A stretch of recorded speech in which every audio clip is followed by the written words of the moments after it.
Congratulations! If you're watching this, you've survived a pandemic. Much like those that have suffered pandemics, you're now a part of history. In years to come, history teachers will be speaking of the bubonic plague, swine flu, and Instagram live streams, all equally terrible. Our first comedian is amazing. He's been making huge waves on every stage he stepped on and every pool he stepped in. It's Mokgadi.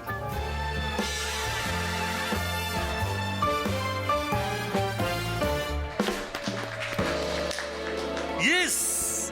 All four of you. Hellos! Damn, we're in difficult times. Like, Corona came in and fucked everything up for me. Like, it really did. It really did. I know it fucked it up for you too, but, like, I had plans, man. I was celebrating my 6th year anniversary with my wife. You know? And she had said that she wants romance, and she had asked me what I want. Ladies and gentlemen, what I really wanted was to have a dirty weekend with my wife. Like, dirty. Like, I don't want these things of walking on the beach and catching a sunset. No, I don't want that. I want a dirty weekend. Like, a dirty weekend is that weekend where you take all the vodka, you take all the dacha, and you go, we are fucking. Dirty. Like, date. Guys, this is my wife. I've been with my wife ever since I was 21 years old. I'm 39 years old. I love her very much. But I want a scandal. I want to wake up and feel like R. Kelly was there. I want to have the type of sex that you have when you've got problems. I want to have the type of sex when your life is fucked up. You know, when you support Kaizer Chiefs and Manchester United at the same time. That's the sex that I want, right? And I'm not like trying to take it away from my wife. Maybe she wants the same thing. Because women are freaky as hell. They read their porn. Huh? Do you understand how fucked up you have to be to read porn? So that's the sex I want. I want, like, listen, I want dirty. I want to cancel myself. Like, because what happens is that we get together as adults, right? We get together as adults at work, at the coffee place, at the water thing, pumping what, and somebody will say, no, Mina, I'm wild, Mina, I'm freaky. Like, no, you're not wild. You've got problems. Problems will fuck you up. Problems do that thing where if you've got somebody you love and trust, you go home, you give yourselves to them, you have the sex. And in the middle of the sex, you start screaming something weird, like choke me. You don't know why you said choke me. No one knows why you said choke me. But because they love you, they fucking choke you. And this thing is new to everyone. We don't know how to do this thing. We don't know how to talk dirty. So you end up saying the wrong thing. You are choking somebody's child and you're screaming, I'll fucking murder you. You don't know, I will fucking murder you. And she doesn't know how to talk dirty too. It's new to her as well. So she's looking at you going, murder me. Murder me, motherfucker, murder. At the end of the sex, she look at you, she go, if you dare murder me, I'll fuck you up. You murder me, I'm gonna wait for you to sleep, and I'm gonna mix hot water and fish oil and sugar and pour it on you. We're different. We're different. There's people who go, spank me. There's people who go, pull my hair. With black women, you can't just pull. You have to check what time is your salary date. lest you pull something you don't afford to replace. The truth of the matter is that to truly, truly, truly enjoy a dirty weekend with your wife, whether you like it or not, this is the truth. To truly, truly enjoy a dirty weekend with your wife, you need a certain level of white privilege that us black people don't have. This is the truth. To truly enjoy a dirty weekend to the fullest, you gotta have certain levels of white privilege that black people don't have. White privilege in this situation is the ability to ask your wife to dress up like a maid. Dear black people watching this thing, don't ask your wife to dress up like a maid. She will murder you. Right? This is why we're saying this. We're not trying to make you feel guilty or some bullshit. We're just saying you guys can do kak that we can't do. White people can dress up in other people's cultural clothes and pomp. It's called role playing. Right? White people can put leopard print. You guys understand how important leopard print is to us? This is what our kings wear. This is royal garb, right? When we pull out the leopard print at home, we are easily paying libation to the most like royal ancestry that exists in our household. White people put on leopard print and go, wow. Fuck me, wow. I'm an animal, wow. Take me, wow. Hey. Must be nice. All I'm saying is that if a black woman loves you, she really loves you. She will murder people on your behalf. But she is not dressing up like a maid so that you can have good times. And on the off chance that you get one that might consider it, you have to start worrying. On the off chance that you get a black woman that might consider dressing up like a maid for you, you have to start worrying. Because is she going to come out dressed up like a French maid? Or a domestic worker? This is not the same thing. You are expecting lingerie. You end up with an EFF member of parliament. This is not the same cut. It's not the same, guys. It's not easy to get hard with somebody shouting, pay back the money. It's very hard. Ladies and gentlemen, that's my time. My name is KG. Bye. Yeah. Hilarious. Up next, we have a puppet that's been involved in more court cases than the molestation doll. It's Chester missing.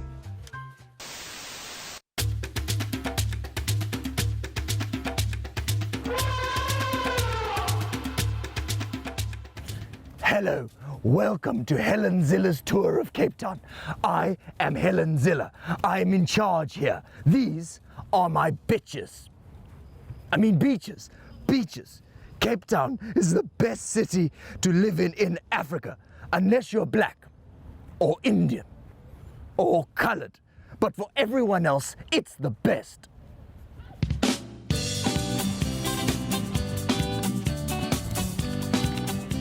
This is Sea Point, and it's called that because it's a point and it's by the sea. And this is Table Mountain because it's a mountain that looks like a table. It all makes sense. Excuse me, cameraman. Excuse me, you must just get the mountain, hey? Not this area here. Not this shitty area. This is District 6, where white people forcibly remove black people. And so far the DA's done nothing to fix it. So you can't show them that. Okay, you understand? We can't have people going, but if the DA aren't building homes, why is the guy in charge of the DA called Steenhuisen? Because that's Dutch for Stonehouse, so it's false advertising. And I can't say the ANC did nothing if you show them that we also did nothing. That's like Danny Kaye calling you unemployed. So just get the mountain or you're fired. You understand? For fuck's sake. You can see the whole of Cape Town from here. People will tell you that this is one of the most unequal cities on earth and that black people here have a terrible time. But we of the DA have solved it. We've solved racism in Cape Town. We don't see color. It's genius. We've solved racism by ignoring it. It's like how everyone knows that the only way to enjoy Steve Hofmeier's music is to go deaf. It's the same thing. If you're racist, you'll notice that almost everyone who lives in these nice houses is white. And everyone who lives in these houses is black.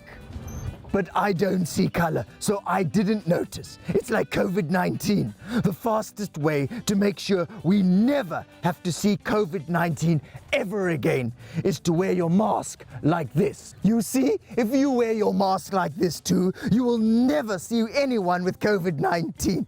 The DA is fighting racism like Donald Trump fought coronavirus by ignoring it. Where are you, cameraman?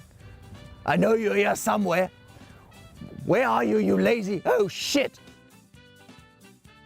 This is why my favorite animals in Cape Town are the penguins. Because everyone knows that if you are actually colorblind, then all you can see is black and white. No shit. We need to rethink this entire plan. Oh, God, John!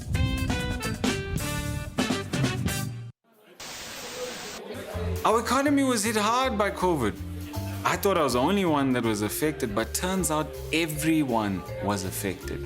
I went to the ATM, punched in my PIN, asked for a reasonable amount of money, and the bank said insufficient funds. I was like, wow, not even the bank has any money. Hailing all the way from Durban is our next comedian, a guy I would never want to share a bunny chow with. It's Carvin Goldstone.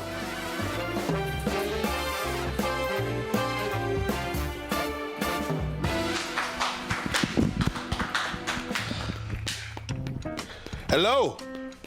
Welcome to the Savanna Virtual Comedy Bar. I kind of enjoy the fact that this is virtual because I don't have the pressures of a real bar. Especially when you don't drink alcohol, you know, in a real bar, there's lots of pressure because people just assume that you're there and that you must drink too. And they want to force you to drink. You know, there's a certain pressure that people who don't drink live under that you don't understand. Like, come have a drink. So I'm fine. No, I already poured the shots. After they've poured the shots, it's like you can't say no. Feels like a bit of a drinking rape culture where I've poured the shots, what you gonna do? So it's nice to be here where there's no pressure because wherever I go, people always pressurizing me, have a shot, Carvin, have a drink, Carvin. And our drinking culture in South Africa is quite expansive. No matter where you go, no matter who you interact with, there's drink. And for someone like me, it's always tricky, partly because I'm colored and there's a lot of stereotypes. Now, let me just say this, I never chose to be colored. I wasn't born, came out and said, what's my options? Okay, I'll go, no. I was given this, just like you were given whatever you were given, and then you had to go through your life defending this identity that you never chose. So I had to kind of now figure out what it meant to be colored, and I kind of got it. Like, people always offering me drinks, because there's this idea out there that colored people drink a lot. And when I say no, I always get this weird look, like, have a drink. I'm like, no. I'm like, no. I thought you colored. So I come from a family where some drink and some don't drink. And the reason I don't drink is because my parents don't drink. But my family that do drink, they've crafted certain ways of making you feel like you're missing out on something. Like they'll say to you, they won't say, let's get drunk, because drunk doesn't sound like fun. I'm from Durban. We got specific words to describe the stuff. Say, Carvin, let's get thick. I'm like, what? We're gonna get lacquered, thick.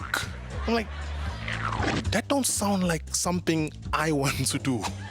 I'm at my thickest. Get thick is not something for me. Let's get thin, maybe I'll join you, but let's get thick. No, none of the words interest me. Hey, Carvin, we're gonna get drunk last night. Come on, we were nice and paralytic drunk. I'm like in a wheelchair. Is that what we're doing now? Are we taking other people's handicaps to describe our drunken state? Let's get paralytic. That's not even a nice thing to say.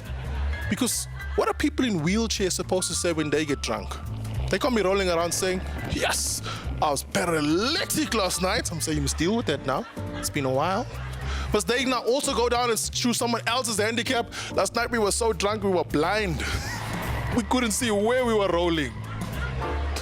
And this is the interesting thing about being drunk. depending on where you are in Durban, where I'm from, you're gonna get different responses. Now, my family is mixed. My last name is Goldstone, which is Jewish. My father's family is mixed Zulu, but my mother's family came from India. So a lot of my family is Indian. And Indian men in particular have a way of making you feel like you're missing out on the drink. I'll go visit my family. My uncle will say to me, Carvin, Lighty, come have a drink. I say, Uncle, I'm fine. Listen, come have a drink. I say, Uncle, me, when I come home, my fro knows. I dop. I get lacquer. Tananas. And I'm like, tananas? He says, I get tananas. So, Uncle, but what does that mean? But like, you know, slang always starts somewhere. Like, what does, he said, oh, it means that you like, you know, the, yeah, stupid lighty, yeah? You're always a stupid lighty when they don't understand how they got to this word. I said, but Uncle, where does the word come from?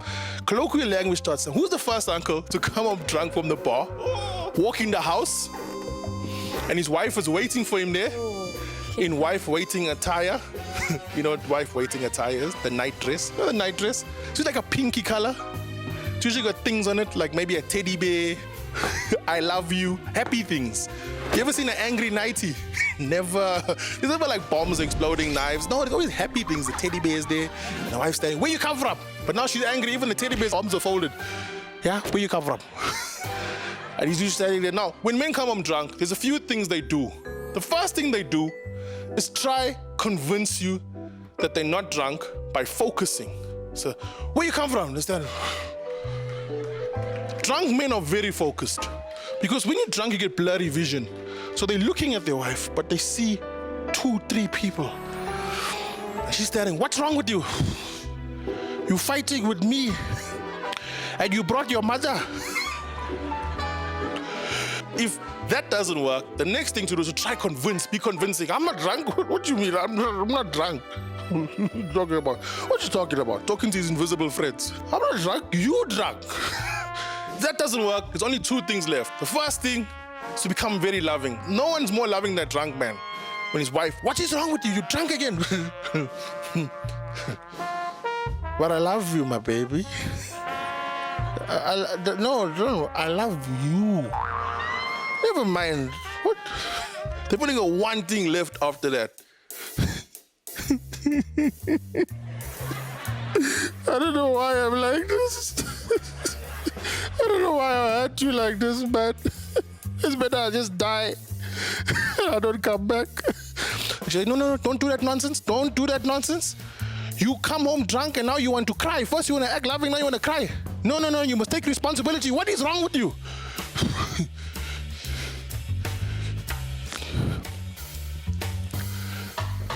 I'm tananas. What is that? I don't know. Now I'm feeling my heart.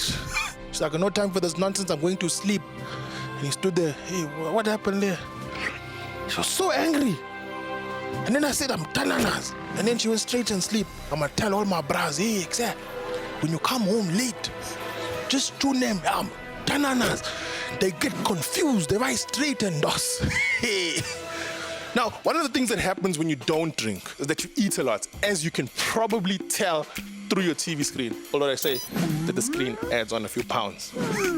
So, I eat a lot. I don't just eat anything. I'm a specific connoisseur of Durban food. My preferred cuisine is biryani. People will tell you what their favorite biryani is. Some will say chicken biryani. Some will say mutton biryani. Guys, the best biryani you'll ever eat in your whole life is funeral biryani. Yo, funeral biryani. You don't even have to know who died. You just arrive there, you join the queue, and you say funeral things. That's how you talk, funeral things. Hey, it's terrible, eh? Jeez, you just never know when it's your time to go. You say funeral things. What's funeral things? I just spoke to him the other day. And look, and when you get to the front with your plate. They're gonna give you a paper plate, probably at a funeral, and then they're gonna dish in the plate. If they don't give you a knife and a fork, don't ask for it. That's how they know you're a gay crasher. The tactic here, guys, you walk away. Because when you come to Durban, where I'm from, when you wanna eat biryani, there's only one way to eat it. like this. But you don't just do this. You must massage it first. You rub it in, rub it.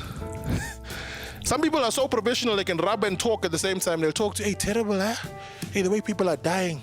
And then they want to talk, but they want to eat, so they'll bring it up. You know, I was just saying, you know how people are dying. You keep massaging in your hand, you make sure the rice and the potatoes become one. And then when everyone's mouth's full with food, you put yours in. And that's when you ask, so, who died here? Ladies and gentlemen, thank you so much. My name's Carvin Goldstone. Enjoy. Surprise, I'm Muslim. And I know some of you still believe those stereotypes about us. You know the ones. Because I was doing a gig in Brakpan before the lockdown. Because comedy will take you places. I was doing a gig and I said I'm Muslim, and this guy in the crowd shouts out, I hope you don't blow us up. What kind of low self-esteem terrorist do you think I am? To blow myself up in Brakpan? I might be a terrorist, but I still have dreams. Come on, man, what did you think? Do you think ISIS called me up that morning? Hello, brother, how are you? I'm fine. Where did you get my number? From the WhatsApp group. Don't worry. Listen, we see you're posting a lot of sad tweets and messages. We're wondering, are you ready to die? Sure. Okay, no problem. Tell us, where will you be tonight? Brakpan? Let's not waste the bomb. Those white people have suffered enough. They did not take advantage of apartheid. No, let's not do that. It's been tough. The lockdown. I realized so many things about myself that I didn't know. Like, I hate kids. I really hate kids. Because, you see, I live in one of these complexes. You know, one of those complexes with thin walls. And my neighbor's kids make noise the entire day. The whole day. So at night, when they're quiet, I play my porn extra loud. Yeah, you plague me with the results, I'll plague you with the process. I've got professional screamers on my TV. I'm gonna win every time. And you know, apart from being Muslim, I'm also a doctor. Yeah, I'm a doctor. Not a very good one, that's why I'm here, obviously. But being a doctor, people always ask me now, so what are we gonna do about the corona? I don't know, bro. I don't know. I think we have it under control. I mean, I hope. I was reading that our stats are far better than most European countries. And people don't understand how that's possible. But I have a theory, because when COVID started, it hit our private hospitals. But then it hit our government hospitals. When it hit our government hospitals, we made corona wait in the queue. Yeah. Corona was sitting in the queue whilst being coughed on by TB. Yes. Woo! Corona got upset. He got up. He was like, I can't take this anymore. 26 hours on a plastic chair. I can't take marijuana. I'm going back. I hear Italy is great this time of year.